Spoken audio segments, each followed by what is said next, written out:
Hi everyone, welcome back to your favorite biology channel called Ozone Classes and this is your friend Vipin Kumar Sharma. आज हम लोग बात करेंगे about sexual reproduction in the chapter reproduction in organisms. हम लोग इस chapter को स्टार्ट कर चुके थे और हम लोग असेक्सुअल रिप्रोडक्शन को काफी ज्यादा डिटेल में देख चुके थे इन द अर्लियर क्लास। आज हम सेक्सुअल रिप्रोडक्शन को बहुत अच्छे तरीके से पढ़ेंगे और सेक्सुअल रिप्रोडक्शन को तीन इंपॉर्टेंट पार्ट्स में बाइफरकेट करेंगे। सबसे पहले ऐसे इवेंट्स आएंगे जो फर्टिलाइजेशन से पहले होते हैं, यानी जो गैमीट्स के फ्यूजन से पहले टेक प्लेस करते हैं, उन्हें हम प्री फर्टिलाइजेशन इवेंट्स कहते हैं। उसके बाद आता है आपका सबसे इंपॉर्टेंट इवेंट यानी गैमीट्स का फ्यूजन, जिसे हम फर्टिलाइजेशन कहते हैं। और जब गैमीट्स फ्यूज कर जाते हैं तो उसके बाद के जो इवेंट्स हैं उसे हम पोस्ट फर्टिलाइजेशन इवेंट्स के अंदर देखेंगे, जैसे the formation of zygote and the embryogenesis. इन सारी चीजों को बहुत अच्छे तरीके से समझेंगे। प्लीज मेक श्योर कि आप साथ साथ नोट्स बनाते हुए चले, मैं जो बोल रहा हूं वो लिखते हुए चले and at the end of the day आप देखेंगे कि सारे क्वेश्चंस जो भी लास्ट ईयर्स में पूछे गए हैं वो आपसे इजीली सॉल्व हो रहे हैं। Alright, so let's proceed further and let's talk about the sexual reproduction. अब सेक्सुअल रिप्रोडक्शन के कुछ बेसिक एस्पेक्ट्स तो हमें पता ही है। हमने कल भी डिस्कस किया था कि सेक्सुअल रिप्रोडक्शन में क्या होता है, it's a by parent type of reproduction. यहां पे दो पेरेंट्स होते हैं, राइट, या हम कह सकते हैं दो गैमेट्स होते हैं। एक गैमेट होता है आपका मेल गैमेट, एक गैमेट होता है आपका फीमेल गैमेट। वो दोनों जब साथ में फ्यूज करते हैं तब जाके आपका जाइगोट बनता है। तो दो पेरेंट्स के कैरेक्टर या दो गैमेट्स के कैरेक्टर यहां पर मिक्स होते हैं तो वेरिएशन आने के चांसेस यहां पर अच्छे खासे होते हैं। Asexual reproduction was uniparental. Asexual reproduction में एक ही पेरेंट था और वही बच्चे को जन्म दे रहा था, तो सारे के सारे कैरेक्टर एक ही पेरेंट से आए हैं एंड दैट्स व्हाई वहां पर क्लोन्स बन रहे थे। 100% सिमिलर प्रोजेनी आपकी तैयार हो रही थी, जो दिखने में भी पेरेंट से 100% आइडेंटिकल थी, यानी मॉर्फोलॉजिकली भी सिमिलर थी और जेनेटिकली भी सिमिलर थी। सेक्सुअल रिप्रोडक्शन में क्या होता है, it involves the formation of gametes either by same और डिफरेंट इंडिविजुअल्स। हमको पता है कि नेचर में अलग अलग तरीके के ऑर्गेनिजम्स पाए जाते हैं। अब कुछ ऑर्गेनिजम्स ऐसे होते हैं जिन्हें हम कहते हैं बायसेक्सुअल ऑर्गेनिजम्स, यानी ऐसे ऑर्गेनिजम्स जिनके अंदर मेल रिप्रोडक्टिव पार्ट्स और फीमेल रिप्रोडक्टिव पार्ट्स दोनों ही पाए जाते हैं। तो इनमें male character plus female character दोनों देखने को मिलते हैं। और कुछ ऐसे ऑर्गेनिजम्स होते हैं विच आर यूनिसेक्सुअल, जैसे मैं एक मेल हूं और कोई और ह्यूमन है वो सिर्फ मेल या फीमेल ही हो सकता है, तो यूनिसेक्सुअल ऑर्गेनिजम्स भी यहां पर पाए जाते हैं। It could be either male और फीमेल, नेवर बोथ। या तो ये मेल ही होगा या ये फीमेल ही होगी। जैसे ह्यूमंस के केस में मैं मेल हूं, कोई मेरी फ्रेंड है वो फीमेल है, कोई मेरा फ्रेंड है वो मेल है एंड सो ऑन। लेकिन कई ऐसे प्लांट्स होते हैं या कई ऐसे एनिमल्स होते हैं जिनमें दोनों के दोनों सेक्सुअल ऑर्गन्स आपके साथ पाए जाते हैं एक ही इंडिविजुअल के अंदर। फॉर एग्जाम्पल अगर आप अर्थवॉर्म की बात करो तो अर्थवॉर्म के अंदर मेल और female sex part same earthworm के अंदर पाए जा सकते हैं, राइट। सिमिलरली अगर आप पाइनस ट्री की बात करो तो पाइनस ट्री में आपका मेल और female sex organ same tree के ऊपर पाए जा सकते हैं, सो वो बायसेक्सुअल कहलाते हैं। तो इनमें मेल गैमेट भी जाहिर सी बात है कोई प्लांट खुद ही बना लेगा और फीमेल गैमेट भी वो खुद ही बना लेगा, है ना। तो यहां पर दोनों गैमेट जो है सेम प्लांट से ही आ सकते हैं या सेम एनिमल से ही आ सकते हैं।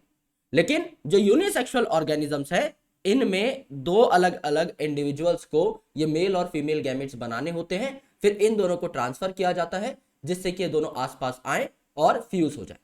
और जैसे ये गैमेट्स फ्यूज होंगे तो क्या बनेगा, आपका सिंगल सेल्ड जाइगोट बनेगा।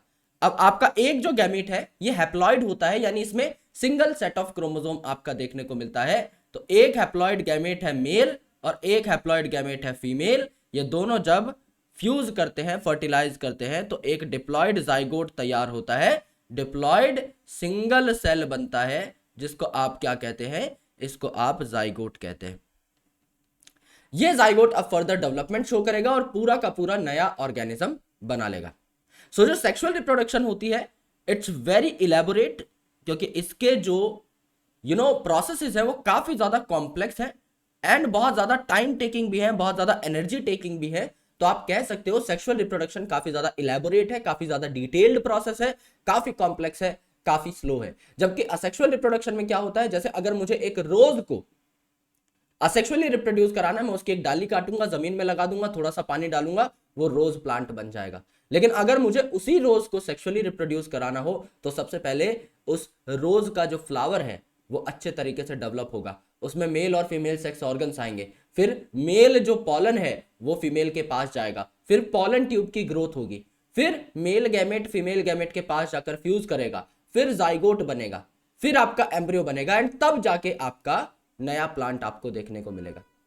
सो sexual reproduction is really complex, is really slow, but वहीं उसके opposite asexual reproduction is simple as well as it is fast mode of reproduction.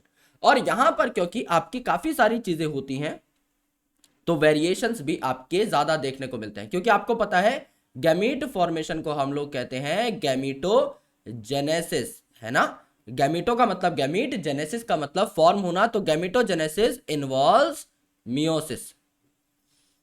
Gametogenesis में मियोसिस होती है क्योंकि आपको हैप्लॉइड गैमेट बनाना है एक डिप्लॉइड ऑर्गेनिज्म से, तो आपको मियोसिस करानी पड़ेगी, आपको क्रोमोसोम का नंबर आधा करना पड़ेगा।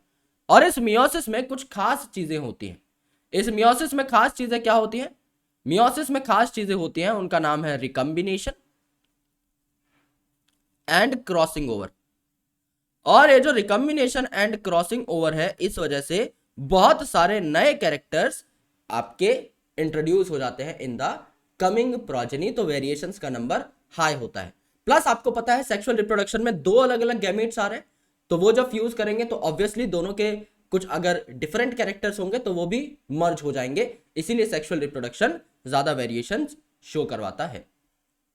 अब अगर हम देखें तो अलग अलग प्लांट्स जो हैं, अलग अलग एनिमल्स जो हैं, या आपके अलग अलग फंगस जो है, ये दिखने में अलग हो सकते हैं, अंदर से इनका ऑर्गेनाइजेशन भी अलग हो सकता है, इनके फिजियोलॉजिकल रिएक्शंस भी अलग होते हैं, लेकिन जब हम बात करते हैं सेक्सुअल रिप्रोडक्शन की तो ये एक सिमिलर पैटर्न शो करते हैं। यानी अगर आप देखेंगे तो एक तरीके की चीजें दिखाई देंगी हर उस ऑर्गेनिज्म के अंदर जो सेक्सुअली रिप्रोड्यूस करता है, चाहे वो कोई भी हो, चाहे वो एक फंगस हो, चाहे वो एक प्लांट हो, चाहे एक एनिमल हो। जैसे प्लांट और एनिमल की बात कर लेते हैं, अगर प्लांट सेक्सुअली रिप्रोड्यूस कर रहा है तो क्या उसमें सबसे पहले गैमेट बनेंगे? बिल्कुल बनेंगे, यानी गैमेटोजेनेसिस होगी, बिल्कुल होगी। एनिमल्स में भी गैमेटोजेनेसिस होगी, बिल्कुल होगी।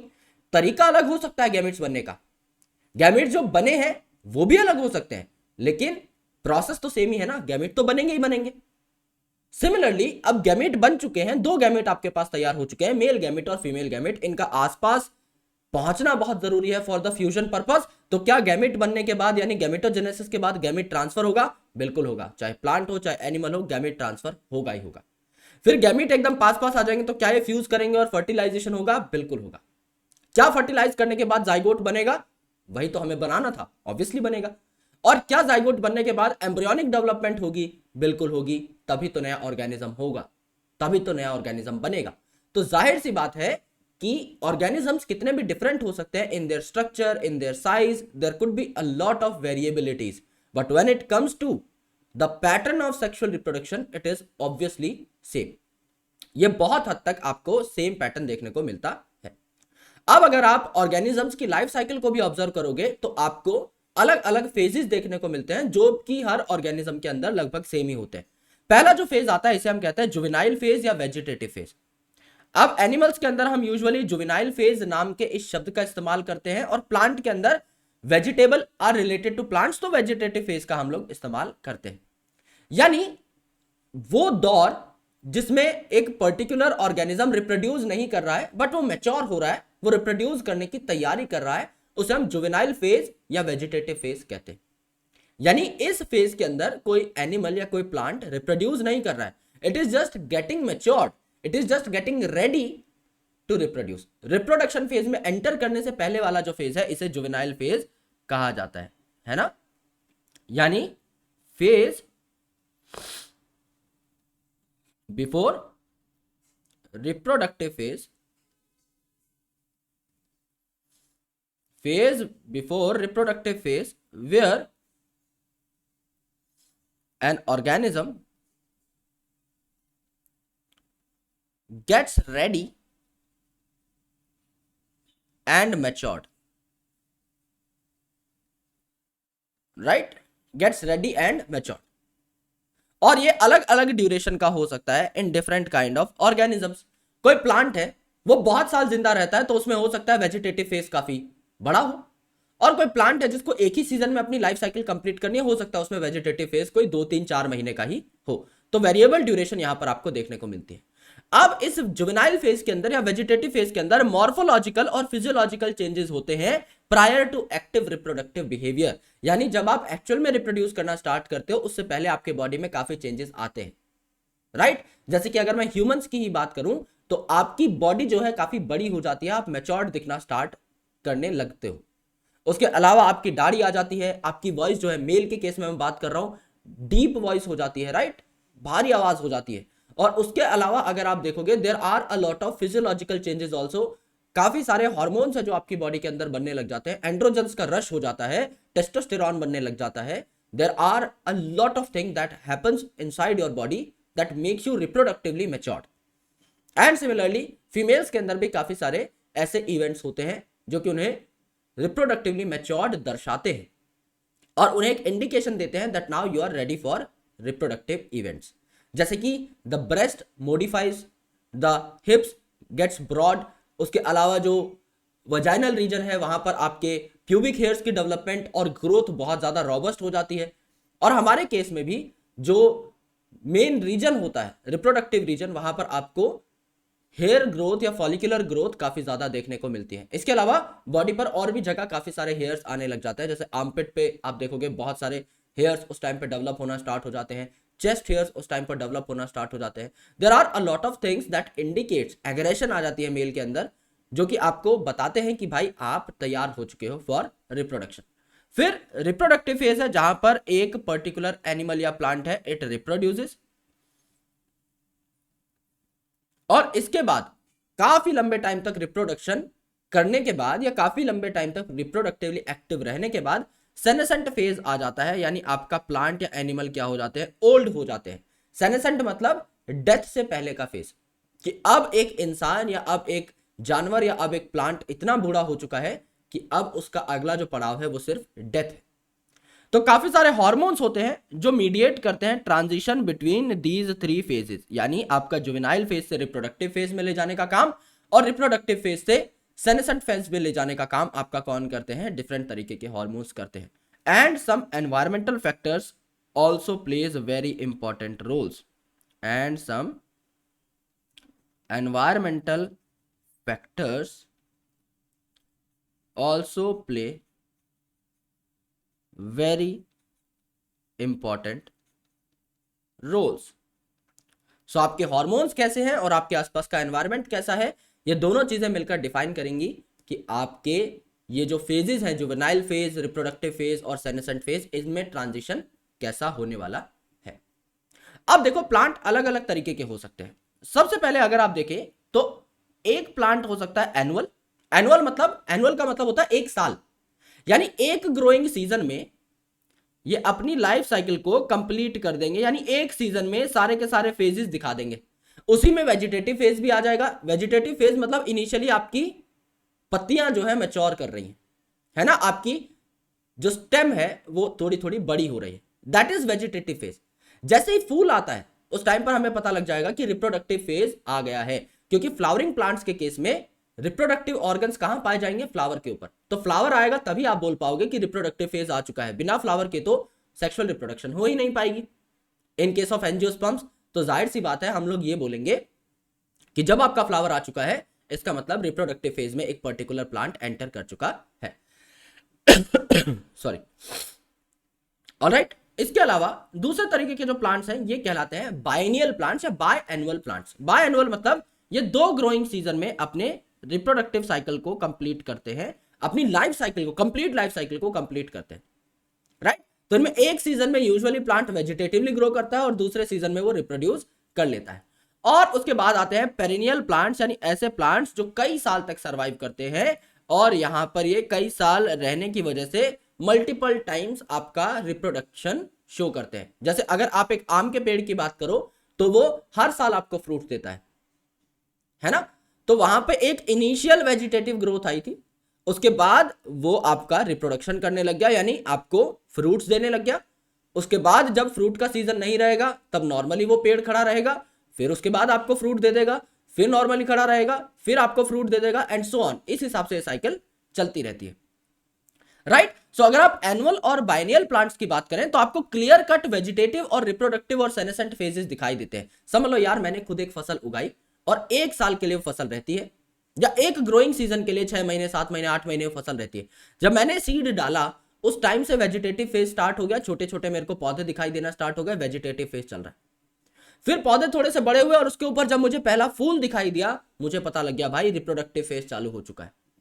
फिर जैसे ही वो फूल झड़े, है ना, और उसके बाद प्लांट की डेथ हो गई, मुझे पता लगा कि भाई सेनेसेंट फेज आ चुका है, डेथ हो चुकी है, प्लांट खत्म हो चुका है। तो एक ग्रोइंग सीजन में मैंने तीनों फेजेस को नोट कर लिया और मुझे पता है कि एग्जैक्टली क्या चल रहा है। लेकिन अगर मैं पेरिनियल की बात करूं, बाइनियल में भी आप ये कर सकते हो क्योंकि 2 सीजन को भी आप इजीली नोटिस कर सकते हो, लेकिन पेरिनियल जो प्लांट है इनमें आप नोटिस नहीं कर सकते। क्यों? बहुत डिफिकल्ट हो जाएगा आपके लिए। जैसे बैम्बू जो है ये एक बार फ्लावर करता है in its life time. Bamboo flowers once in its life time, एक बार ही फ्लावर करता है। और कितने साल में करता है? 50 से 100 साल में। अब समझ लो एक बैम्बू का जो शूट है वो 30 साल का है और आप उसे देख रहे हो बहुत कम टाइम से, तो आप कैसे एनालाइज कर पाओगे कि कौन सी चीज चल रही है, कौन सा फेज चल रहा है ना, कि क्या ये प्लांट डेड होने वाला है आगे चल के, क्या ये 20 साल तक फ्लावरिंग ही नहीं करेगा, क्या ये 20 साल बाद फ्लावरिंग कर लेगा, what's going on, you can't predict, क्योंकि इसकी इतनी बड़ी लाइफ साइकिल है कि आप इसको जज ही नहीं कर सकते। तो बैम्बू जो है एक बार फ्लावर करता है इन इट्स लाइफ टाइम 50 से 100 साल में, और उसके बाद इसकी डेथ हो जाती है, आफ्टर दैट इट डाइज। और एक और प्लांट है काफी यूनिक जिसको हम बोलते हैं स्ट्रॉबिलेंथस कुंथियाना। स्ट्रॉबिलेंथस कुंथियाना को हम लोग नीला कुरंजी भी बोलते हैं। स्पेलिंग थोड़ी सी गलत हो गई, इसको करेक्ट कर देता हूं। इसे हम क्या बोलते हैं? नीला कुरंजी।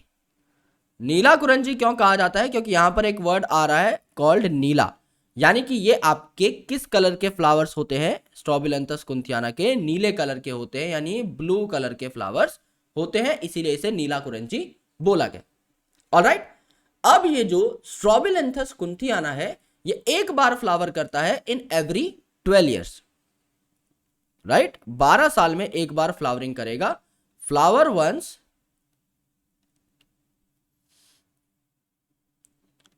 इन every 12 years. Right, last time कब फ्लावर किया था? लास्ट टाइम फ्लावर किया था अकॉर्डिंग टू एनसीईआरटी सितंबर अक्टूबर 2006 में, बट ऐसा नहीं है, सितंबर अक्टूबर 2018 में फ्लावरिंग कर चुका है। और ये जो ब्लू कलर के फ्लावर्स हैं ये कहां कहां आपको देखने को मिलेंगे? ये आपके साउदर्न पार्ट्स ऑफ इंडिया में देखने को मिलेंगे। कि ये कहां कहां फ्लावरिंग करता है? आपका केरला, तमिलनाडु एंड कर्नाटका। और वहां के जो आपके थोड़े बहुत हिली एरियाज हैं वहां पर आपको ब्लू कलर के फ्लावर्स के स्ट्रेचेस देखने को मिल जाते हैं।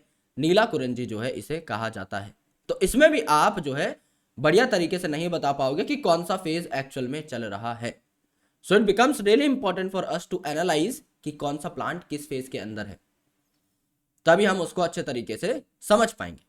ऑलराइट, अब अगर आप बर्ड्स की बात करें तो बर्ड्स जो नेचर में रहती हैं, यानी जो नेचुरल कंडीशंस में रहती हैं, जो वाइल्ड कंडीशंस में रहती हैं, ये सिर्फ सीजनली ही अंडे देती हैं, यानी जब इनका रिप्रोडक्टिव सीजन आता है उस टाइम पर ये अंडे देती हैं। But the birds kept in captivity, यानी जो बर्ड्स आप देखते हो कि फार्म्स में रखे जाते हैं, वो आपके निरंतर अंडे देते हैं, हर दिन अंडे देते हैं। So the birds kept in captivity lay eggs daily, वो डेली अंडे देते हैं। और डेली अंडे क्यों दे पाते हैं दोस्त? क्योंकि इनके अंदर हम क्या कराते हैं? हार्मोनल चेंजेस कराते हैं, जिससे कि डेली अंडे देने लग जाए। But it is not a natural phenomena, है ना, ये जो चीज है ये नेचुरली नहीं हो रही, it is not natural,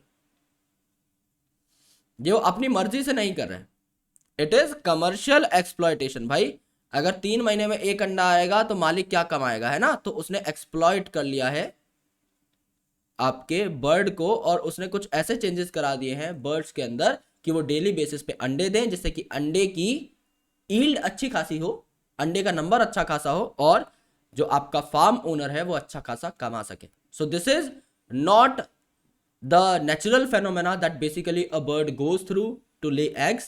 This is commercial exploitation of birds, right? अब देखो यार, यहां पर काफी सारी चीजें हैं कि फीमेल्स जो होती हैं आपके प्लेसेंटल मैमल्स की, यानी ऐसे मैमल्स जिनके अंदर प्लेसेंटा होता है, उनमें जो फीमेल्स होती हैं इनके अंदर कुछ साइक्लिकल चेंजेस होते हैं. यानी इनमें कुछ साइकिल्स चलती हैं हर महीने, जिसमें ओवरी और ओवरी से रिलेटेड जो एक्सेसरी डक्ट्स हैं इनमें कुछ चेंजेस आते हैं, just because of the hormones oestrogen and progesterone. ये चेंजेस जो हैं आपके थोड़े होते रहते हैं हर महीने इन द रिप्रोडक्टिव फेज, और इन चेंजेस को हम लोग साइकिल कहते हैं. It is called as oestrus cycle in case of non primates, यानी जो प्राइमेट नहीं है मैमल्स उनमें ऑस्ट्रस साइकिल कहा जाता है. जैसे है गाय, भैंस, भेड़, बकरी, इनके अंदर ऑस्ट्रस साइकिल इसे नाम दिया जाता है.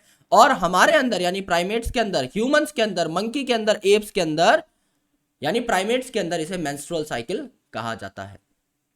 अगर कोई एनिमल सीजनल ब्रीडर है, यानी वो सिर्फ किसी पर्टिकुलर सीजन के अंदर ही सेक्सुअली एक्टिव रहता है, तो उसके अंदर सीजनल साइकिल्स चलती है. यानी एक पर्टिकुलर सीजन के अंदर ही एक फीमेल जो है एग रिलीज करेगी. और अगर कोई कंटिन्यूअस ब्रीडर है, यानी वो निरंतर किसी भी टाइम, जैसे कि ह्यूमंस है वो कंटिन्यूअस ब्रीडर है. आपने अपनी क्लास में देखा होगा कि हर महीने, हर हफ्ते, हर दिन किसी ना किसी बच्चे का स्कूल के अंदर बर्थडे होता ही है. यानी पूरी साल जो है रिप्रोडक्टिव इवेंट्स चल सकते हैं in case of human beings. तो कंटिन्यूअस ब्रीडर्स जो है they lay egg every month. In case of humans अगर हम बात करें तो हर महीने जो है एग रिलीज होता है. तो अल्टीमेटली क्या है, we are continuous breeders. Alright, तो ऑस्ट्रस साइकिल टर्म का इस्तेमाल नॉन प्राइमेट्स के लिए किया जाता है, जो प्राइमेट्स नहीं है, जो हमसे मिलते जुलते नहीं है, बट मैमेलिया के अंदर पाए जाते हैं. और जो हमसे बहुत ज्यादा मिलते जुलते हैं, जो प्राइमेट्स हैं, जैसे कि मंकी है, एप है, इन सब में मेंस्ट्रुअल साइकिल नाम की टर्म का इस्तेमाल किया जाता है. अब सेक्सुअल रिप्रोडक्शन में 3 डिफरेंट फेजेस होते हैं, जो मैंने आपको इस लेक्चर के शुरुआत में ही बताए थे. पहला फेज होगा प्री फर्टिलाइजेशन, यानी ऐसी चीजें जो कि फर्टिलाइजेशन से पहले हो रही हैं. अब ऐसी चीजें क्या है जो फर्टिलाइजेशन से पहले होंगी, यानी गैमेट्स के मिलने से पहले के फेजेस. सबसे पहले तो गैमेट बनेंगे, यानी पहली जो चीज है इसके अंदर वो होगी गैमेटोजेनेसिस. पहली चीज यहां पे होगी गैमेटोजेनेसिस. एंड अब गैमेट बन चुके हैं, ये आसपास आएंगे, यानी दूसरी चीज होगी आपकी गैमेट ट्रांसफर. दूसरी चीज होगी आपकी गैमेट ट्रांसफर. दूसरा फेज है आपका फर्टिलाइजेशन, जहां पे क्या होगा, आपके जो दोनों गैमेट पास पास आए हैं गैमेट ट्रांसफर से, इनका फ्यूजन हो जाएगा. और तीसरी चीज जो काफी इंपॉर्टेंट है, यह है पोस्ट फर्टिलाइजेशन, यानी फर्टिलाइजेशन के बाद क्या होगा. सबसे पहली चीज कि आपका जाइगोट बनेगा. भाई फर्टिलाइजेशन पे क्या होता है, जाइगोट बनता है, zygote formation and embryonic development.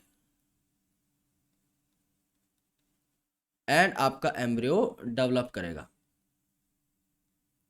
Embryonic development आपकी यहां पर हो जाएगी. सो ये 3 फेजेस हमें देख रहे हैं सेक्सुअल रिप्रोडक्शन के अंदर. वन बाय वन देखेंगे. सबसे पहले प्री फर्टिलाइजेशन, जिसमें हम लोग क्या पढ़ेंगे, gametogenesis which is the first part, and उसके बाद हम लोग पढ़ेंगे गैमेट ट्रांसफर. फिर आपका फर्टिलाइजेशन इवेंट्स, और उसके बाद पोस्ट फर्टिलाइजेशन इवेंट्स. सबसे पहले देखते हैं गैमेटोजेनेसिस होती क्या है. गैमेटोजेनेसिस मतलब, गैमेटो का मतलब गैमीट, जेनेसिस का मतलब बनना, तो गैमीट की फॉर्मेशन को गैमेटोजेनेसिस बोलते हैं. It is also called as gamete formation. और ये गैमीट जो है ये हैप्लॉइड सेल होते हैं, हमेशा हैप्लॉइड होंगे. तो डिपेंड करता है किस ऑर्गेनिज्म ने ये गैमीट बनाए हैं, क्योंकि ऑर्गेनिज्म अलग अलग तरीके के हैं, नेचर बहुत वास्ट है. तो ऑर्गेनिज्म जिससे गैमीट बनेगा वो हैप्लॉइड भी हो सकते हैं, डिप्लॉइड भी हो सकते हैं. जैसे अगर आप प्लांट की ही बात करें तो एल्गी और ब्रायोफाइट यूजुअली हैप्लॉन्टिक होते हैं, यानी इनकी मेन बॉडी हैप्लॉइड होती है. और टेनिडोफाइट, जिम्नोस्पर्म्स और एंजियोस्पर्म्स डिप्लॉइड होते हैं. लेकिन गैमीट तो सबको बनाना है, इन सबको ही सेक्सुअल रिप्रोडक्शन करना है. तो उसमें कैसे ये गैमीट बनाएंगे उसका प्रोटोकॉल डिफरेंट होगा, राइट. सो यहां पर अगर आप देखोगे मेरे दोस्त, अगर एक प्लांट हैप्लॉइड है, अगर एक प्लांट हैप्लॉइड है, तो हैप्लॉइड प्लांट से हैप्लॉइड गैमेट बन रहा है, तो नंबर ऑफ क्रोमोसोम में कोई चेंज नहीं आया। हैप्लॉइड से हैप्लॉइड आपने बनाया तो माइटोसिस हो सकती है, यहां पे बिल्कुल माइटोसिस ही होगी। लेकिन कई प्लांट ऐसे हैं जो डिप्लॉइड हैं, अगर कई प्लांट ऐसे हैं जो डिप्लॉइड हैं, तो डिप्लॉइड से अगर आप हैप्लॉइड गैमेट बनाओगे तो आपको नंबर ऑफ क्रोमोसोम आधा करना पड़ेगा, तो आप मियोसिस करोगे यानी रिडक्शनल डिवीजन करोगे। इसीलिए माइटोसिस को आप प्यार से क्या बोलते हो, इसीलिए माइटोसिस को आप प्यार से बोलते हो इक्वेशनल डिवीजन, क्योंकि इसमें इक्वल रहता है आपका number of chromosomes. It's called as equational division, क्योंकि हैप्लॉइड प्लांट से आपका हैप्लॉइड गैमेट बन गया। लेकिन यहां पर अगर आप देखोगे तो डिप्लॉइड प्लांट है और गैमेट बना है आपका हैप्लॉइड, यानी क्रोमोसोम नंबर आधा हो गया, तो इसे आप क्या बोलोगे, क्या रिडक्शनल डिवीजन बोल दोगे। रिडक्शन हुई है नंबर ऑफ क्रोमोसोम्स में, क्या इसे रिडक्शनल डिवीजन बोल दोगे, बिल्कुल बोल दोगे, है ना। तो जैसे मोनेरा है यानी बैक्टीरिया वगैरह है, कोई फंगस वगैरह है, एल्गी है, ब्रायोफाइट है, इनकी बॉडी यूजुअली हैप्लॉइड होती है ना। तो मोनेरा है, फंगस है, एल्गी है, ब्रायोफाइट है, इनकी बॉडी यूजुअली हैप्लॉइड होती है, तो ये माइटोसिस करके गैमेट बनाएंगे। जबकि मैंने आपको बताया था टेरिडोफाइट, जिम्नोस्पर्म, एंजियोस्पर्म, इनकी बॉडी डिप्लॉइड होती है, तो ये आपके क्या करेंगे, मियोसिस करके गैमेट बनाएंगे। तो इनमें वो पर्टिकुलर सेल्स जिनमें मियोसिस होती है, इन्हें मियोसाइट कहा जाता है, या गैमीट मदर सेल कहा जाता है। मदर सेल जहां पर शब्द आ जाए वहां समझना मियोसिस हो रही है। मदर सेल मतलब ऐसे सेल्स जो मियोसिस करके एक हैप्लॉइड सेल बनाते हो, तो it is gamete mother cell, यानी एक गैमीट बनाएगा। सिमिलरली आप आगे पढ़ोगे अगले चैप्टर के अंदर sexual reproduction in flowering plants के अंदर कि आपका पॉलन मदर सेल होता है, पीएमसी, जो क्या बनाएगा, पॉलन बनाएगा मियोसिस करके, है ना। तो different kind of things are there, right. तो यहां पर जो स्पेसिफिक सेल्स जो मियोसिस करेंगे इन्हें क्या बोला जाता है, मियोसाइट बोला जाता है। तो कोई भी प्लांट या कोई भी एनिमल, चाहे वो हैप्लॉइड हो चाहे वो डिप्लॉइड हो, वो अलग अलग तरीके से हैप्लॉइड गैमेट बना सकता है। अब ये गैमेट दिखने में एक जैसे भी हो सकते हैं या अलग अलग भी हो सकते हैं। तो ये होमोगैमस हो सकते हैं गैमेट्स, या आइसोगैमस हो सकते हैं। होमो और आइसो का मतलब होता है सेम। तो यहां पर जो गैमेट है एक जैसे दिखाई देते हैं, जैसे क्लेडोफोरा के अंदर आपका आइसोगैमी पाई जाती है, जैसे एक ये गैमेट है और एक ये गैमेट है। अब इन दोनों का साइज एक जैसा है, शेप एक जैसी है, कलर एक जैसा है, बायोफ्लैजेलर इनके अंदर स्ट्रक्चर है, तो आप क्या कह सकते हो, आप ये कह सकते हो कि ये दोनों एक जैसे दिखते हैं। आप बता नहीं सकते इनमें से कौन सा मेल है कौन सा फीमेल है, आप नहीं बता सकते सच में ही। तो ये कौन सी कंडीशन हो गई आपकी, आइसोगैमस या होमोगैमस कंडीशन हो गई। और दूसरी कंडीशन होती है आपकी हेट्रोगैमस या एनाइसोगैमस, यानी यहां पर गैमेट्स आपके डिफरेंट दिखते हैं। तो मेजॉरिटी ऑफ जो sexually reproducing plants and animals हैं, ज्यादातर ऑर्गेनिजम्स के अंदर आपका एनाइसोगैमी ही देखने को मिलती है। जैसे फ्यूकस के अंदर जो कि एक एल्गी है, तो एल्गी के अंदर ही आपने दो केसेस देखे। एक एल्गी जो है जैसे क्लेडोफोरा, इसमें आपकी आइसोगैमी देखने को मिल रही थी, और फ्यूकस जो है इसमें आपकी एनाइसोगैमी देखने को मिल रही है। जैसे यहां पर अगर आप देखोगे तो एक बहुत बड़ा जो है हो सकता है आपका फीमेल गैमेट आपको देखने को मिले, तो अलग से पकड़ में आ रहा है, और एक आपका बहुत छोटा हो सकता है आपको मेल गैमेट देखने को मिले। तो मेल और फीमेल में फर्क है, तो इसे हम क्या कहते हैं, एनाइसोगैमी कहते हैं। इसके अलावा एक खास चीज आपको अलग से यहां पर लिख के बताता हूं, जिस कंडीशन को हम लोग कहते हैं ऊगैमस कंडीशन या ऊगैमी। अब ऊगैमी में क्या होगा, it is a special kind of condition.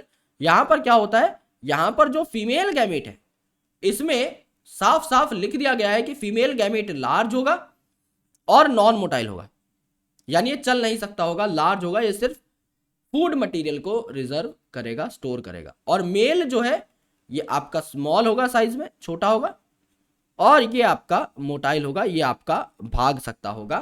इस कंडीशन को हम लोग क्या कहते हैं, इस कंडीशन को हम लोग ऊगैमस कंडीशन कहते हैं। पास्ट ईयर क्वेश्चंस के अंदर आपको ये सवाल देखने को भी मिल जाएगा। अब जो ऑर्गेनिजम्स हैं इनकी सेक्सुअलिटी अलग अलग हो सकती है। मैंने आपको क्या बताया था कि जो गैमीट बनते हैं सेक्सुअल रिप्रोडक्शन में, वो सेम ऑर्गेनिज्म भी बना सकता है, यानी सेम ऑर्गेनिज्म के अंदर हो सकता है दोनों के दोनों सेक्स ऑर्गन्स पाए जाते हो, मेल और फीमेल भी, यानी ऑर्गेनिज्म बाइसेक्सुअल हो सकता है, या हमारी तरह यूनिसेक्सुअल भी हो सकता है कि मैं सिर्फ मेल गैमेट बना सकता हूं, कोई फीमेल अगर है तो वो सिर्फ फीमेल गैमेट बना सकती है ह्यूमंस के केस में। So we are unisexual. तो इनको अलग अलग नाम दिए जाते हैं, जैसे बायसेक्सुअल, बाय मतलब दो, सेक्सुअल मतलब सेक्सेस, यानी दोनों सेक्सेस यहां पर पाई जाती हैं। आपका मेल भी यहां पर पाया जाता है प्लस फीमेल भी यहां पर पाई जाती है, राइट। इसे क्या कहा जाता है? मोनोशियस कहा जाता है। मोनो का मतलब क्या होता है? मोनो का मतलब होता है सिंगल, और ओइशियस का मतलब क्या होता है? ओइशियस का मतलब होता है बॉडी, यानी सिंगल बॉडी के अंदर दोनों सेक्सेस मिलेंगे। भाई सिंगल बॉडी है तो दोनों सेक्सेस मिलेंगे तो बायसेक्सुअल हो गया ना। इसे हम हर्माफ्रोडाइट कंडीशन भी कहते हैं। और देखो मोनोशियस में सेकंड पोजीशन पर ओ आ रहा है, फोर्थ पोजीशन पर ओ आ रहा है, होमोथैलिक में भी सेकंड पोजीशन पर ओ आ रहा है, फोर्थ पोजीशन पर ओ आ रहा है, तो मोनोशियस को होमोथैलिक भी कह सकते हैं। सिमिलरली नीचे अगर आप देखो यूनिसेक्सुअल के केस में, यूनि का मतलब क्या होता है? यूनि का मतलब होता है सिंगल सेक्स है, या तो मेल ही होगा या फीमेल ही होगा, दोनों नहीं हो सकते, तो इसे हम क्या कहते हैं? डायोशियस कहते हैं। डाय का मतलब दो, ओशियस का मतलब बॉडी। अब दो बॉडी लगेंगी, यानी एक मेल एक फीमेल, यानी यूनिसेक्सुअल हो गया, दो बॉडीज यहां पर लग रही हैं। तो मोनोशियस को होमोथैलिक हमने कहा था, डायोशियस को हेट्रोथैलिक बोल दें। ऑलराइट, अब इनके एग्जांपल्स जो सबसे ज्यादा इंपॉर्टेंट है, सबसे ज्यादा इंपॉर्टेंट है, ओके। सबसे पहले जो एग्जांपल्स हैं वो प्लांट्स के हैं, जो येलो कलर से मैंने लिखे हैं। यहां पर अगर आप देख सकते हो तो आपको पता लग जाएगा कि कुकुरबिट, कोकोनट, कारा और स्वीट पोटैटो, डायग्राम से भी मैंने ये सारे के सारे एग्जांपल्स उठा लिए हैं। ये आपके क्या है? बायसेक्सुअल है। बायसेक्सुअल कौन कौन है? स्वीट, चीनी, है ना। स्वीट का मतलब स्वीट पोटैटो और चीनी का मतलब सी से स्टार्ट होने वाले मल्टीपल ऑप्शंस, जैसे कुकुरबिट, कोकोनट और कारा। और यहां पर अगर आप देखोगे अर्थवर्म को, तो इसमें बायसेक्सुअल कंडीशन देखने को मिलती है। मैंने आपको थोड़ी देर पहले एग्जांपल देके बताया भी था। स्पंज में यानी कि आपके पॉरीफेरा के अंदर, टेप फॉर्म में यानी आपके प्लेटीहेल्मिंथ के अंदर, और लीच में भी आपको बायसेक्सुअलिटी देखने को मिलती है।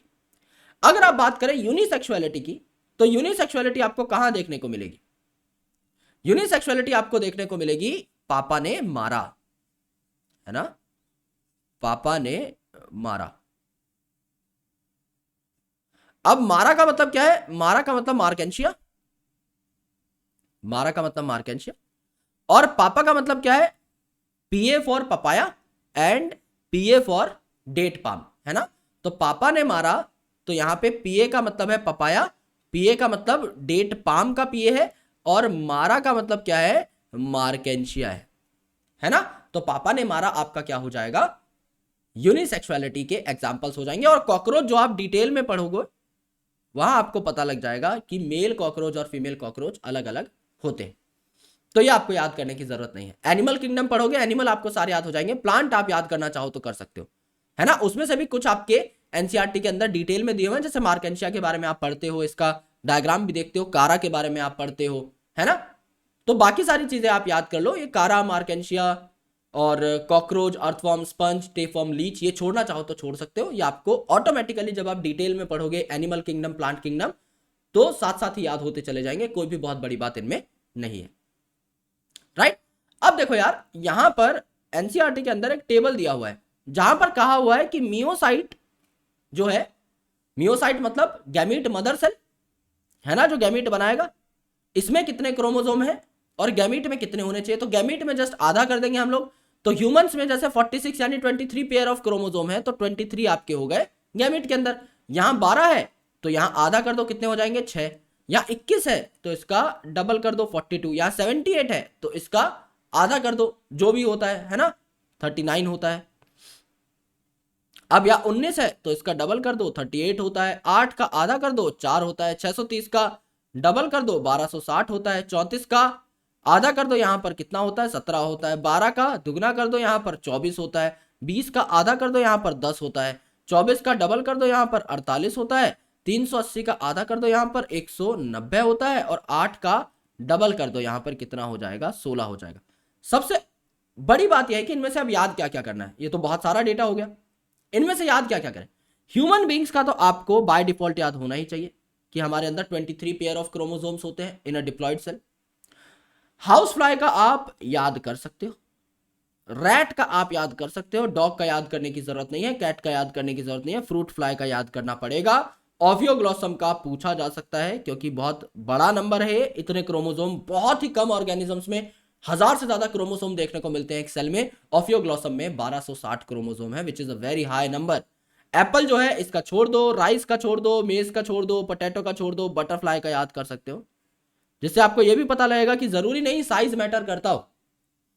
ह्यूमंस का साइज बहुत ज्यादा है, ह्यूमंस बहुत कॉम्प्लेक्स है, लेकिन बटरफ्लाई के एक सेल के अंदर हमसे लगभग 8-10 गुना ज्यादा क्रोमोसोम पाए जाते हैं। और अनियन का आपका सेल साइकिल सेल डिवीजन में भी पूछा जाता है, ठीक है। और इनमें से भी सबसे इंपॉर्टेंट अगर आप पूछो तो ह्यूमन बीइंग्स आपको याद करने हैं, फ्लाई आपको याद करनी है, रैट छोड़ सकते हो, फ्रूट फ्लाई आपको याद करनी है और अनियन याद करनी है, बस। अगर एकदम ही कम याद करना है तो ये 4 याद कर लो। क्वेश्चन बनेगा इन 4 से ही बनेगा, बट 1-2 एक्स्ट्रा याद होने चाहिए जस्ट फॉर रेफरेंस, ना कभी पूछ लिया गया या कभी कहीं लिखने को आ गया सब्जेक्टिव क्वेश्चन में, तो आप 2-3 अच्छे एग्जांपल्स दोगे तो टीचर बहुत अच्छा इंपैक्ट समझेगा उसको and he will give you good marks, ठीक है। तो गैमेट हमने बना लिए, यानी अगर एक हैप्लॉइड ऑर्गेनिज्म है तो माइटोसिस से हैप्लॉइड गैमेट बनाएगा, अगर एक डिप्लॉइड ऑर्गेनिज्म है तो मियोसिस से हैप्लॉइड गैमेट बनाएगा। अब बात आती है उन गैमेट्स के ट्रांसफर की। तो गैमेट्स जो है they should be brought together to facilitate the fusion, है ना। गैमेट जो है इनको पास पास लाना भी उतना ही जरूरी है। तो ज्यादातर ऑर्गेनिजम्स के अंदर, मेजर ऑर्गेनिजम्स के अंदर मेल जो है ये स्मॉल और मोटाइल होता है और फीमेल गैमेट आपका नॉन मोटाइल होती है ना।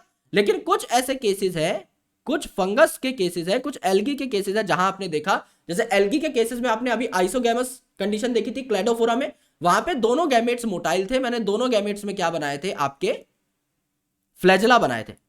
तो कुछ फंगस में या कुछ एल्गी के अंदर दोनों गैमेट आपके मोटाइल हो सकते हैं। सो अगर दोनों गैमेट मोटाइल है तो फटाफट भाग के एक दूसरे के पास आ जाएंगे, और अगर एक गैमेट मोटाइल है, मेल गैमेट अगर मोटाइल है तो फीमेल के पास जाएगा। अब जाएगा कैसे, उसे एक मीडियम चाहिए जिसमें तैर करके जाएगा, है ना। तो ये मीडियम यूजुअली क्या होता है, वाटर होता है। यानी वाटर वो मीडियम है जिसके थ्रू एक गैमेट को एक ऑर्गेनिज्म से दूसरे ऑर्गेनिज्म तक पास किया जाता है। तो अगर कोई सिंपल प्लांट है जैसे एल्गी है, ब्रायोफाइट है, टेरिडोफाइट है, तो यूजुअली पानी के आसपास रहते हैं, तो गैमेट ट्रांसपोर्ट के लिए पानी जो है ये इस्तेमाल किया जाता है। और इसीलिए नंबर ऑफ मेल गैमेट जो है ये अराउंड 1000 टाइम्स होता है as compared to that of female gametes का नंबर। क्योंकि आप अगर गैमेट्स को पानी में छोड़ दोगे तो कोई गारंटी थोड़ी है कि वो फीमेल तक पहुंचेगा। भाई पानी की लहर तो अपनी मर्जी से चल रही है, हो सकता है आपकी फीमेल सामने खड़ी हो, पानी की लहर इस साइड जा रही हो, तो सारे गैमेट्स तो उस साइड बह जाएंगे। इसीलिए इतने सारे गैमेट्स रिलीज कर दिए जाते हैं कि तुक्का लग ही जाए और आपका जो मेल गैमेट है ये फीमेल गैमेट तक पहुंचे ही पहुंचे। कॉम्प्लेक्स प्लांट्स के अंदर एक प्रोसेस होता है that is called pollination. Pollination क्यों होता है, क्योंकि यहां पर मेल गैमेट जो है इट इज नॉन मोटाइल और फीमेल तो आपका नॉन मोटाइल है ही। तो यहां पर क्या होता है, male gamete since non motile है, therefore it should be transported, it should be transported to female flower और फीमेल रिप्रोडक्टिव पार्ट। तो फीमेल का जो रिप्रोडक्टिव पार्ट है उसको हम लोग अगर ड्रॉ करें तो ये आपका स्टिग्मा नाम का स्ट्रक्चर होता है जहां पॉलन आकर के लैंड करता है, ये सरफेस है जहां लैंड करेगा। फिर नीचे पाइप लाइक स्ट्रक्चर, इसे हम कहते हैं स्टाइल, और ये जो नीचे बल्ज्ड पार्ट है, गोल मटोल सा सूजा हुआ जो पार्ट है, स्वॉलन जो पार्ट है, इसे हम कहते हैं ओवरी। और यहां पर अगर आप मेल पार्ट की बात करते हो तो ये आपका फिलामेंट है ना, long stock like structure called filament. और ऊपर जो है आपका एक स्ट्रक्चर है जिसे हम कहते हैं एंथर। अब इस एंथर के अंदर क्या बनती है, पॉलन ग्रेन्स बनती हैं। तो एंथर जब फटेगा तो पॉलन ग्रेन्स रिलीज हो जाएंगे। अब इस पॉलन ग्रेन को हमें पहुंचाना है इस स्टिग्मा तक, राइट। तो ये अलग अलग तरीके से पहुंचाया जा सकता है। इसको हवा के थ्रू भी पहुंचाया जा सकता है यानी विंड के थ्रू, इसको वाटर के थ्रू भी पहुंचाया जा सकता है, इसको किसी बायोटिक एजेंट यानी इंसेक्ट के थ्रू भी पहुंचाया जा सकता है। डिफरेंट टाइप ऑफ एजेंट्स यहां पर हैं जिन्हें एजेंट्स ऑफ पॉलिनेशन कहा जाता है। ये क्या करेंगे, पॉलन को ट्रांसफर कर देंगे टू द फीमेल पार्ट। इस प्रोसेस को हम लोग पॉलिनेशन कहते हैं, जिसको हम लोग sexual reproduction in flowering plants में यानी अगले चैप्टर में बहुत डिटेल में पढ़ेंगे। तो यहां पर ये जो आपका ओवरी है नीचे, यहां पर ओव्यूल होता है जिसके अंदर आपका एग सेल मौजूद है। तो क्या होगा, जैसे पॉलन यहां पर आएगा पॉलन ट्यूब बन जाएगी और ये पॉलन ट्यूब मेल गैमेट को लेकर के चली जाएगी फीमेल गैमेट के पास, यहां पर आपकी फर्टिलाइजेशन हो जाएगी। ऑलराइट, तो गैमेट ट्रांसफर इस तरीके से होता है। अब फर्टिलाइजेशन होगी, है ना, यानी it is one of the most vital event, जिसको हम लोग प्यार से क्या कहते हैं, फर्टिलाइजेशन को सिनगैमी भी कहते हैं। सिन मतलब फ्यूज हो जाना और गैमी मतलब गैमेट्स का फ्यूजन हो जाना। तो जाइगोट यहां पर बन जाएगा, यानी डिप्लॉयड जो आपका सिंगल सेल है जिससे लाइफ की शुरुआत होती है किसी ऑर्गेनिज्म की, किसी सेक्सुअली रिप्रोड्यूसिंग ऑर्गेनिज्म की, वो जाइगोट यहां पर बन जाएगा। काफी बार क्या होता है, बच्चे पैदा हो जाते हैं विदाउट इवन फर्टिलाइजेशन, ऐसे प्रोसेस को हम लोग पार्थेनोजेनेसिस कहते हैं। पार्थेनो का मतलब होता है विदाउट फर्टिलाइजेशन, विदाउट फर्टिलाइजेशन, है ना। जेनेसिस का मतलब जनरेशन होना, जेनेसिस का मतलब जनरेशन होना। ऑलराइट, तो पार्थेनोजेनेसिस जो है एक ऐसा प्रोसेस है जिससे जो नया यंग वन है that has been generated without fertilisation. और एक और वर्ड होता है पार्थेनोकार्पी। कार्पी का मतलब क्या है, it is related to fruit. Carpi is a word और carp is a word that is related to fruit, है ना, it is related to fruit. तो पार्थेनोकार्पी अगर कोई बोले तो समझ जाओ फ्रूट बन गया है बिना फर्टिलाइजेशन के। तो पार्थेनोजेनेसिस क्या होती है, यहां पर जो फीमेल गैमेट है ना, ये फीमेल गैमेट ही डेवलप हो जाता है और नया ऑर्गेनिज्म बना लेता है। फर्टिलाइजेशन तो हुई नहीं, फीमेल गैमेट खुद ही खुद डेवलप हो गया, जैसे रोटीफर्स के अंदर, है ना। बहुत इंपॉर्टेंट एग्जांपल्स हैं, इन सबको नोट करना है बहुत अच्छे तरीके से। रोटीफर्स के अंदर, हनी बी के अंदर काफी कॉमन है, जो ड्रोन्स बनते हैं ना, जो मेल बनता है वो कभी फर्टिलाइजेशन से नहीं बनता। फीमेल गैमेट जो है हैप्लॉइड, वो आपका मैच्योर होकर क्या बना लेती है, हैप्लॉइड मेल बना लेती है, जिन्हें ड्रोन्स कहा जाता है। कुछ लिजार्ड की कुछ वैरायटीज है और बर्ड्स हैं जैसे टर्की, हर बर्ड के अंदर नहीं, कुछ बर्ड्स के अंदर, फॉर एग्जांपल टर्की के अंदर ये चीज देखने को मिलती है।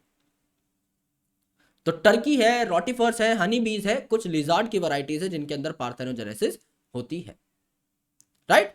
अब ये जो फर्टिलाइजेशन है ये आपकी एक्सटर्नल मीडियम में भी हो सकती है, इसे एक्सटर्नल फर्टिलाइजेशन कहा जाता है। जैसे एक ऑर्गेनिज्म है जो पानी में रहता है ना, जो पानी में रहता है, तो क्या करेगा, अपने मेल गैमेट्स को पानी में रिलीज कर देगा और फीमेल भी अपने फीमेल गैमेट्स को पानी में रिलीज कर देगी। जैसे एल्गी पानी में रहते हैं, फिशेस जो है जैसे बोनी फिशेस है, ये आपकी पानी के अंदर रहती है ना। एम्फीबियंस है जैसे आपका फ्रॉग है, ये आपका पानी में रहता है। तो ये जो आपके एम्फीबियंस है या जो फिशेस है, ये अपने गैमेट्स को बाहर पानी में छोड़ देती है और फ्यूजन जो है इनका पानी के अंदर ही होता है, वहीं पर जो है बच्चे डेवलप करते हैं। It's called as external fertilisation. लेकिन हमारे केस में, जैसे हमारे केस में होता है, इंटरनल फर्टिलाइजेशन होती है। मेल के जो स्पर्म्स है वो फीमेल के ट्रैक्ट में एंटर करते हैं और फीमेल के ट्रैक्ट के अंदर ही, फेलोपियन ट्यूब में ही फर्टिलाइजेशन होती है, ओके। और उसके बाद यूट्रस में बच्चा डेवलप करता है। तो इंटरनल फर्टिलाइजेशन है और इंटरनल ही क्या है, डेवलपमेंट है। तो काफी सारे ऐसे ऑर्गेनिज्म जो पानी में नहीं रहते, जो लैंड पे रहते हैं, इनमें क्या रहता है, जैसे कि आपके काफी सारे फंगसेस हैं, काफी सारे हायर एनिमल्स हैं जैसे ह्यूमन बींग्स, जैसे रेप्टाइल हैं जो पानी में नहीं रहते, बर्ड्स हैं, मैमल्स हैं जैसे कि हम लोग, और आपके ऐसे प्लांट्स जो कि थोड़े हायर लेवल के हैं, ब्रायोफाइट, टेरिडोफाइट, जिम्नोस्पर्म, एंजियोस्पर्म, इनमें क्या होता है, आपका गैमेट्स किसी ऑर्गेनिज्म की बॉडी के अंदर फर्टिलाइज करते हैं। तो एक्सटर्नल फर्टिलाइजेशन का क्या मतलब हुआ, एक्सटर्नल फर्टिलाइजेशन मतलब gametes fuse in external medium, in external medium which is water most of the time, है ना, which is water most of the time. और इंटरनल फर्टिलाइजेशन में gametes fuse inside organism's body, inside organism's body, है ना। ये जो है आपको चीजें देखने को मिलेंगी। अब पोस्ट फर्टिलाइजेशन इवेंट्स, यानी गैमेट्स आसपास आए और फ्यूज कर गए, तो यहां पहली चीज क्या बनी, आपकी जाइगोट बन गया एंड उसके बाद आपका एम्ब्रियोजेनेसिस स्टार्ट हो गया, यानी एम्ब्रियो डेवलपमेंट स्टार्ट हो गया। सो अब देखो जाइगोट कैसे कैसे बनेगा। अगर आप एक्सटर्नल फर्टिलाइजेशन वाले ऑर्गेनिज्म हो, यानी आपके गैमेट्स ही पानी में फ्यूज हुए हैं, तो जाइगोट भी वही बनेगा। जाइगोट भी आपका एक्सटर्नल मीडियम में, फॉर एग्जांपल आपका वाटर के अंदर ही बनेगा। लेकिन अगर आप ऐसे ऑर्गेनिज्म हो जिसमें इंटरनल फर्टिलाइजेशन हुआ है, फीमेल के अंदर फर्टिलाइजेशन हुई है, तो जाइगोट भी विद इन द बॉडी ही बनेगा, फीमेल के अंदर ही बनेगा, वहीं पे डेवलपमेंट स्टार्ट होगी, राइट। तो जाइगोट जो है एक लिंक है जो कि आपका अगली जनरेशन को गिव राइज करता है, यानी जाइगोट जो है ये आपका डेवलप करेगा to make whole new organism. तो दो जनरेशन के बीच का जो लिंक है इसे हम क्या कहते हैं, जाइगोट कहते हैं। अब जाइगोट फर्दर कैसे डेवलप करेगा, ये बात डिपेंड करती है एक तो उस ऑर्गेनिज्म की लाइफ साइकिल के ऊपर जिसका जाइगोट है, और एक उसे एनवायरमेंटल कंडीशंस कैसे मिली हैं। फॉर एग्जाम्पल समझ लो कि यहां पर आपका किसी एल्गी या फंगस की बात हो रही है। सो इन एल्गी और fungus, in some algae and fungus, zygote जो है develops a thick wall over it, है ना। जाइगोट अपने ऊपर एक थिक वॉल बना लेता है which makes it resistant from desiccation and damage, उसे सूखने से बचाता है और डैमेज होने से बचाता है। यह कब होता है, जब कंडीशंस अनफेवरेबल है। लेकिन जब फेवरेबल कंडीशंस आ जाती है, समझ लो यहां पर लिख देते हैं फेवरेबल कंडीशन आ गई, फेवरेबल कंडीशन आ गई तो ये जाइगोट जो है ये डेवलप करना स्टार्ट कर देगा और आपका नया ऑर्गेनिज्म जो है बनाना स्टार्ट कर देगा। सिमिलरली कोई ऐसा प्लांट है जो हैप्लॉन्टिक है, जिसकी प्लांट बॉडी जो है हैप्लॉइड है, तो जाइगोट डिप्लॉइड है, प्लांट हैप्लॉइड बनना चाहिए, तो जाइगोट क्या कर लेगा, मियोसिस कर लेगा और एक डिप्लॉइड प्लांट और एक हैप्लॉइड प्लांट तैयार कर लेगा। और प्लांट बॉडी भी डिप्लॉइड है और जाइगोट तो डिप्लॉइड है ही, तो जाइगोट सीधा डेवलपमेंट स्टार्ट कर देगा, सीधा डिवीजन स्टार्ट कर देगा और बहुत सारे डिप्लॉइड सेल्स बना लेगा। तो लाइफ साइकिल और एनवायरमेंटल पैटर्न पर भी डिपेंड करता है कि जाइगोट कैसे डिवाइड करेगा, एनवायरमेंट कैसा है। अगर कंडीशन फेवरेबल नहीं है तो आपका कवर बन जाएगा, ऊपर थिक वॉल बन जाएगी, और अगर कंडीशन फेवरेबल है तो फटाफट से जाइगोट डिवाइड करना स्टार्ट कर देगा। एम्ब्रियोजेनेसिस मतलब जेनेसिस ऑफ एम्ब्रियो, यानी एम्ब्रियो का बनना। तो एम्ब्रियो बनने में दो प्रोसेस होते हैं, पहला सेल डिवीजन और दूसरा डिफरेंशिएशन। यानी पहले तो जो जाइगोट है ये बहुत सारे सेल्स बनाएगा, है ना। पहले तो जो जाइगोट है ये बहुत सारे सेल्स बनाएगा, एक जैसे सेल्स बनाएगा, क्योंकि पहले हमें सेल का नंबर बढ़ाना है और बाद में क्या होगा, इन सेल्स को हमें एक पर्टिकुलर काम देना है। जैसे 3-4 सेल्स हैं, इनको हमने बोला भैया लीवर बनाओ, तो ये लीवर बनाएंगे ह्यूमंस का। फिर ये 3-4 सेल है, इनको हमने बोला किडनी बनाओ, ये किडनी बनाएंगे। फिर ये 3-4 सेल है, इनको हमने बोला कि आप एक काम करो, आप ब्रेन सेल्स बनाओ, तो ये ब्रेन सेल्स बनाएंगे। इसके बाद हमने बोला कि आप जो है ये रेड वाले जो है आप आई बनाओ, है ना, तो ये आंख बनाएंगे। और इसके बाद हमने बोला कि आप जो है बचे हुए सेल जो है आप लिम्स बनाओ, आप हाथ पैर बनाओ, तो ये हाथ पैर बनाएंगे। यानी पहले सेल का डिवाइड होना जरूरी है और उसके बाद क्या करना जरूरी है, उनका डिफरेंशिएट करना जरूरी है, एक आधे काम को पकड़ना जरूरी है। तो ये दो प्रोसेस होते हैं जो आपके एम्ब्रियो डेवलपमेंट में सबसे इंपॉर्टेंट है। पहला सेल का नंबर बढ़ना यानी सेल डिवीजन यानी माइटोसिस होना, और दूसरा आपका डिफरेंशिएशन यानी डिफरेंट तरीके के सेल्स बनना, यानी उनका अलग अलग काम अपना पकड़ लेना। ऑर्गेनिजम्स भी अलग अलग तरीके के हो सकते हैं। कुछ ऑर्गेनिज्म जो अंडे देते हैं इन्हें ओविपेरस ऑर्गेनिज्म कहा जाता है, तो ये फर्टिलाइज्ड या अनफर्टिलाइज्ड एग्स ले करते हैं और ये अपने सराउंडिंग में अगर अंडे दे रहे हैं तो जाहिर सी बात है they are vulnerable for attack. इनके ऊपर अटैक हो सकता है क्योंकि ये सेफ जगह पर तो अंडे दे देंगे, लेकिन इन पे कोई भी शिकारी शिकार कर सकता है, तो इन पे अटैक हो सकता है, तो उतने ज्यादा सेफ नहीं रहते। लेकिन विविपेरस ऑर्गेनिजम्स की अगर आप बात करो जो बच्चे को अपने गर्भ में रखते हैं, जैसे कि हमारी माँ ने हमें गर्भ में पाला है ना, हम विविपेरस ऑर्गेनिज्म है, तो वो डायरेक्टली बच्चे को ही जन्म देती हैं, अंडा वंडा नहीं देती। तो यहां पर क्या है, सर्वाइवल के चांसेस बढ़ जाते हैं, बिकॉज सेफ्टी जो है ये आपका प्राइम कंसर्न है, सेफ्टी आपका प्राइम कंसर्न। इसीलिए ओविपेरस ऑर्गेनिजम्स जो है ना, जो यूजुअली वल्नरेबल है अटैक के लिए, वो काफी सारे अंडे देती हैं, जिससे कि 1000 अगर अंडे दिए और उनमें से किसी ने अगर 900 खा भी लिए तो भी 100 बच्चे पैदा हो जाए। सो दे ऑलवेज मेक श्योर कि सर्वाइवल रेट आपका थोड़ा बहुत ठीक ठाक रहे, है ना। अब देखो यार, इन फ्लावरिंग प्लांट यानी इन एंजियोस्पर्म्स, फ्लावरिंग प्लांट को एंजियोस्पर्म भी कहा जाता है, यानी इन एंजियोस्पर्म्स जाइगोट जो है ओव्यूल में ही बनेगा। मैंने आपको क्या बताया था, मैंने आपको डायग्राम बनाकर बताया था कि फीमेल के केस में पहले स्टिग्मा है, फिर स्टाइल है, फिर ओवरी है। अब जो ओवरी है उसके अंदर देयर इज ओव्यूल, जिसके अंदर आपका फीमेल गैमेट मौजूद था। तो अगर मेल गैमेट और फीमेल गैमेट ओव्यूल के अंदर फ्यूज कर रहे हैं तो ओव्यूल के अंदर ही जाइगोट बनेगा, है ना। तो जैसे ही फर्टिलाइजेशन होगी, जाइगोट किसमें कन्वर्ट हो जाएगा, एम्ब्रियो में। ओव्यूल जो है क्या बना लेगा, सीड बना लेगा आफ्टर फर्टिलाइजेशन।